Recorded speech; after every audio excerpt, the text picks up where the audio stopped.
ma bëgg la ko liiral. Bougane Gueye Dany mu ngi mel ni kuy waxtaan ak copain de classe am boo xam ne seq ngeen dara mais xam nga dama la mere. mais copain de classe am lañ jot naa dugg Yewwi même si yàggu fa. non xam nga lu tax du ma lire lépp sax ne bien que texte bi guddul parce que dafa ne. Ousmane Sonko doit comprendre que la communication de conquête repose sur des promesses mais l'exercice du pouvoir exige des actes rapides et concrets. Les Sénégalais attendent encore la baisse des prix des denrées, l'emploi des jeunes et la relance de notre économie. Les góorgóorlu restent préoccupés par la vie chère et la quête du mouton par ces temps durs. Dëgg la déglul fii nag. Quant à tes menaces envers les journalistes, c'est pitoyable. Cette presse t'a tiré des griffes de Macky Sall en mars 2021. Aujourd'hui, tu veux la liquider. C'est peine perdue. Les VAR continueront de te rappeler tes promesses et tes prises de position, tout oubliées au lendemain de ta victoire. taxawal ci opposant formule utilisée ci patron de presse. Formule utilisée tutoiement. D'accord. C'est ton ami que tu tutoies. Une personne, une autorité, même quand on lui parle, c'est le vouvoiement qui s'y est. Je ne te tutoie pas. Je te tutoie Aram, te tutoie Ngoné, Nabou, parce que on a ces relations-là qui nous permet ñu mën a tutoyante. bu invité toogoon mu changé. Très bien. Donc xëy na peut-être il parle à son copain et puis il termine en wolof saa waay les priorités ne sont pas au grand théâtre réew mi dafa jomaay me dit-on moytul mu fay ci say loxo.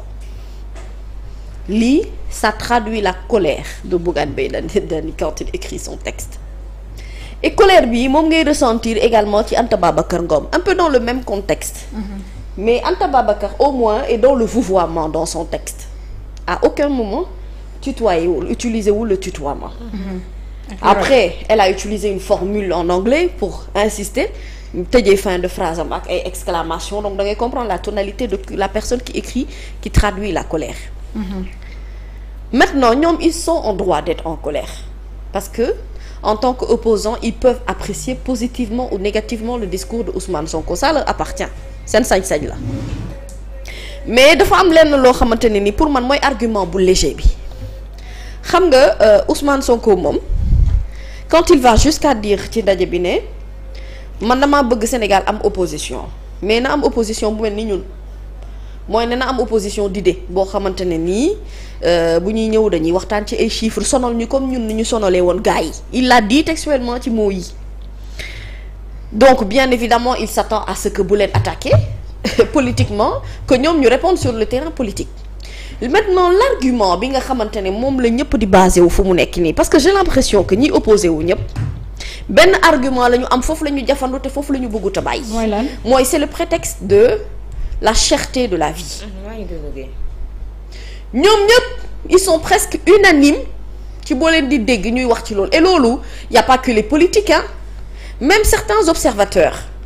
ba ci ñenn journalistes yi sax. bu ñuy défendre seen ay idée argument boobu la ñuy tegu te argument boobu Ousmane tontu na leen ci ndaje bi nee na leen njëg lu cher li du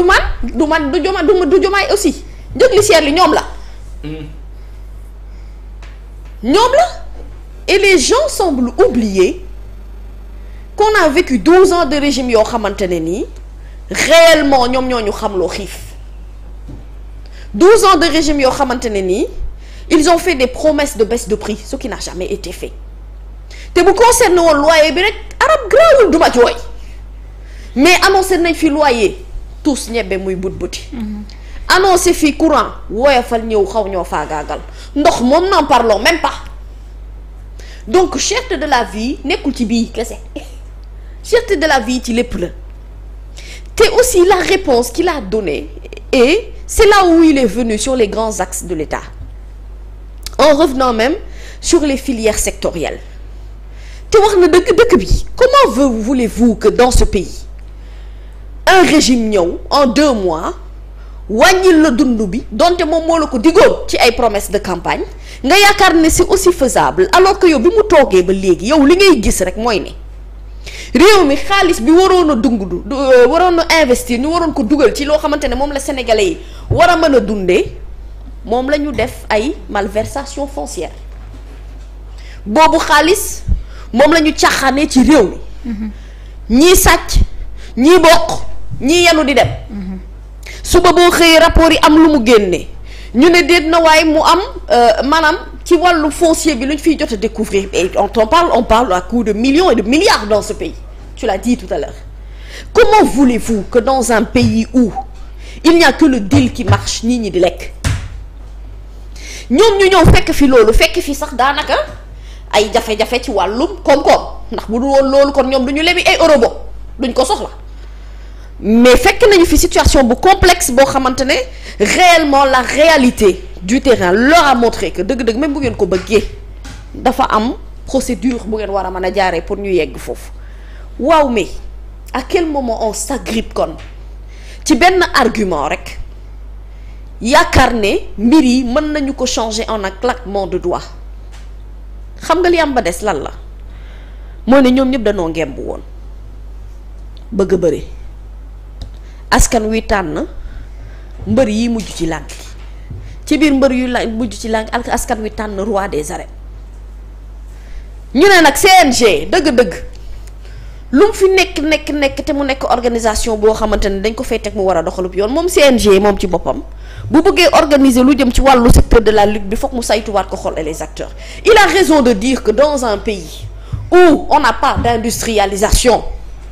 on ne peut pas prétendre à un développement dans un pays où on ne peut même pas exporter bien au contraire on ne vit que d'importation mënuñu développer wu dans un pays où bu ñuy wax ci wàllu souveraineté alimentaire aujourd'hui il y a pas de secteur il y a pas de filière dëgg-dëgg dans ce pays que ça soit filière agricole que ça soit filière boo xamante ne moo jëm ci wàllu riziculture même bu fekkente ne am na dans l'existant mais dans la pratique amul dara loo xamante ne machine bi mën naa rouler de telle sorte que ñu mën a yeggee suñu bopp foofu kon argument boobu ñu fi bëgg a teg boobu argument laa ni argument wu nit ku ñàkk pexe la ndax booy bëggee opposé wu te amoo ci lan ngay jàpp wala amoo lu dëgër loo mën a wan a wéeru mais pourtant aujourd'hui moi j'aurais été fière de voir ces opposants là qui écrivent des textes dénoncer tout ce qui s'est passé dans ce pays pendant 12 ans et qu'on a commencé à découvrir maintenant c'est-à-dire Bougane était où quand les rapports sortaient ñuy désigner fii ay nit yu dul jeex pourquoi le texte là n'est pas sorti Anta Babacar Ngom était où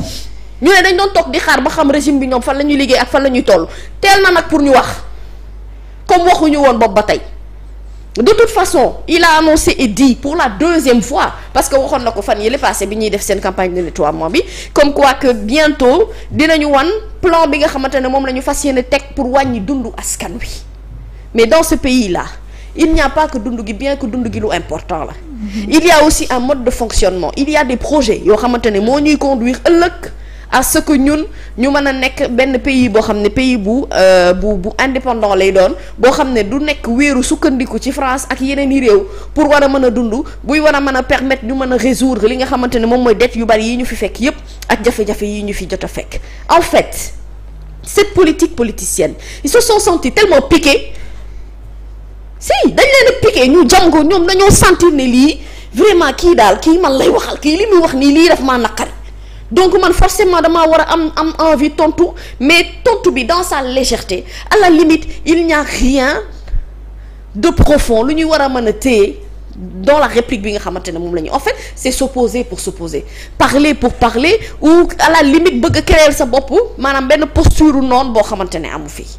gis nga réew man damaa d'accord ne aram opposition daf cee baax ndax mooy doxal démocratie ñun ñëpp mënuñoo bokk gis-gis ku ne am nga sañ-sañu itam gisee na la neex mais comme je dis souvent on ne peut pas exiger de quelqu'un le respect quand nous-mêmes nous ne nous respectons pas et nous ne respectons pas la personne à qui nous parlons pour kooku delloo la cër wi dafay jafe il faut yow nga jox sa bopp cër jox ko cër moom ca na ngay waxee nit ñi war a mën a am contenu bi nga xamante ne moom moo fi war a nekk dëgg la l'heure n'est pas à palabrer mais démb ndajem palabre la woon l'heure n'est pas à la politique démb ndajem politique la woon seen conférence politique la tudd kon foofu mbiri politique moo fa mën a jóge c'est que da leen a jaay muus mooy ne da leen a woo ci politique ñu yegg si ba pare mu yëngal génn bi tontu ba tontu wala ñu mu war a tontu wax ba waxaale li mu bëgg a wax lépp jaarale ko ci politique on a un discours boo xam ne ñenn ñu ngi naan 3 heures de temps ma ne leen tollu noonu c'est parce que li mu doon wax moo diis et douloureux ci dégg-déggu ñenn ñi ba jàpp nañ ne discours bi def na 5 heures de temps. pourtant ba ñu ko tënkee gàtt ko boo dindi publicité yi mat na 52 minutes. mën na nekk mais li ngay dégg bu la neexul discours bi deful loolu.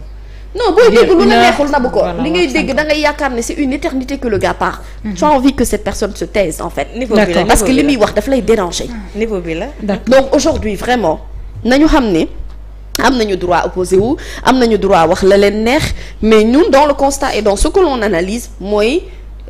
li ñu ñoom à la limite réponse bi ñu doon bëgg a apporter mënul am portée bi ñu bëgg mu am ko parce que mer da koo jiitu ci seen ay actions. d'accord jërëjëf Adjaratou Mamy Ngoné finalement discours bi nga xam ni Ousmane Sonko tenir na ko.